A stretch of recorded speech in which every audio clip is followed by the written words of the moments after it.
তালেবান আপনার দুলাভাই। এখন দেখেন, বুঝছেন কি? এখন বুঝছেন তালেবান কি জিনিস? হাড়ে হাড়ে বুঝতে পারবেন আপনারা। এখন যুদ্ধ করছে কার সাথে মিলায়?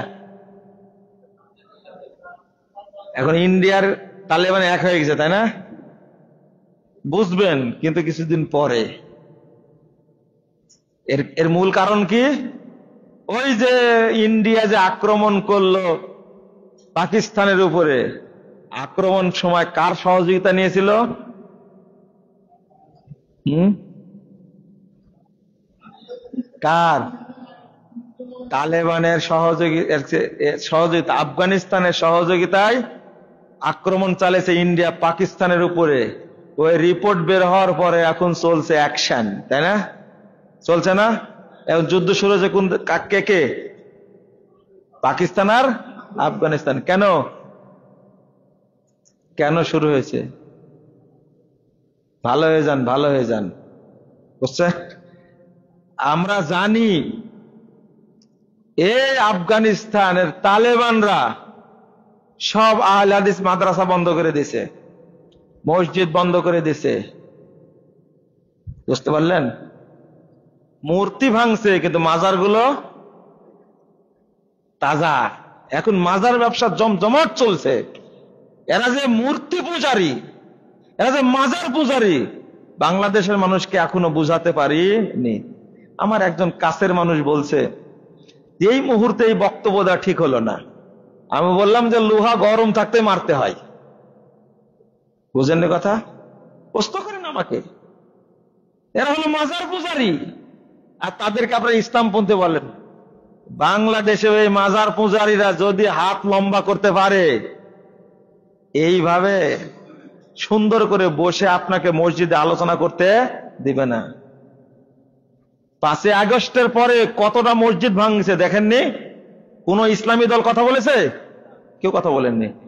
জামাত ইসলামের আমির সাহেব ওই প্রথম আলোর কার্টুনের মধ্যে ছোট্ট একটা কুত্তার ছবি দিছে। আমির সাহেবের চোখটা কত মানে তীক্ষ্ণ চোখ, একবারে ইগলের চোখের চেয়েও চোখ। ওই জায়গায় যে কার্টুনের ছবি দিয়েছে, এটা আমির সাহেব দেখতে পেয়েছেন। আহলে হাদিস মসজিদে আগুন দিয়ে ভেঙ্গে দিয়ে পুড়াই দিয়েছেন, আমির সাহেব এটা চোখে দেখতে পাননি। এটা আমার ক্ষোভ, এবং জানাইছি আমি সরাসরি, এটা ক্ষোভ। মন্দির পোষা যায় আর মসজিদ ভাঙ্গা যায়, তাই না? কি মন্দির পোষা যায় আর মসজিদ ভাঙ্গা যায়? কথা বুঝেননি?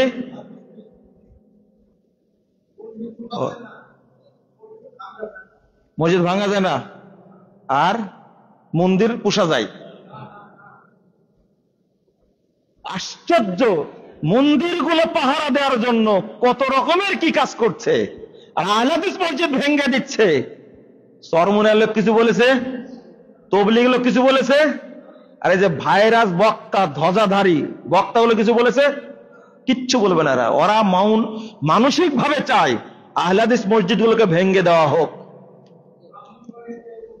শুধু রংপুর ভাঙছে, গাইবান্ধা ভাঙছে, ব্রাহ্মণবাড়িয়া ভাঙছে, মুসল্লিদেরকে রক্তাক্ত করেছে। আর বাংলাদেশ আছে ইসলামী শাসন, এগুলো সব শয়তানি, এগুলো ইসলামের নাম। এ সময় তো প্রশ্ন করবেন না, কষ্ট পাই। হ্যাঁ, কাফের, এরা মুরতাদ কাফের। কোথায়? আপনারা বাংলাদেশে দ্বিধাদ্বন্দ্ব থাকবে না, আজকে পরিষ্কার রেখে নেন। ইরানের শিয়ারা কাফের, খোমেনি কাফের, মনে থাকবে? এদেরকে যদি আপনি কাফের মনে না করেন, আপনিও কাফের। আবার কালেমা পড়া লাগবে। কারণ এই ইরানের রাফেজি শিয়ারা মা আয়েশাকে জেনাকারিনী মহিলা বলে।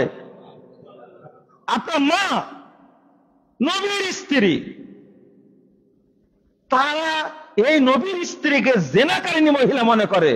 ওদের দাবি যেদিন মক্কা মদিনা দখল করতে পারবো, সেই দিন আয়েশাকে কবর থেকে উঠে শাস্তি কার্যকর করবো। নাউজুবিল্লাহ, আস্তাগফিরুল্লাহ। আবু বকর, ওমর রাদিয়াল্লাহু আনহুকে তারা বলে একটা হলো ফেরাউন আর একটা হলো কারুন। 5 জন সাহাবী বাদ দিয়ে বাকি সব সাহাবীকে কাফের মনে করে এই শিয়ারা, এই রাফেজি শিয়ারা। কোরআন বিকৃত করে এরা 90 পারা করেছে। আমাদের পারা কোরআন কয় পারা?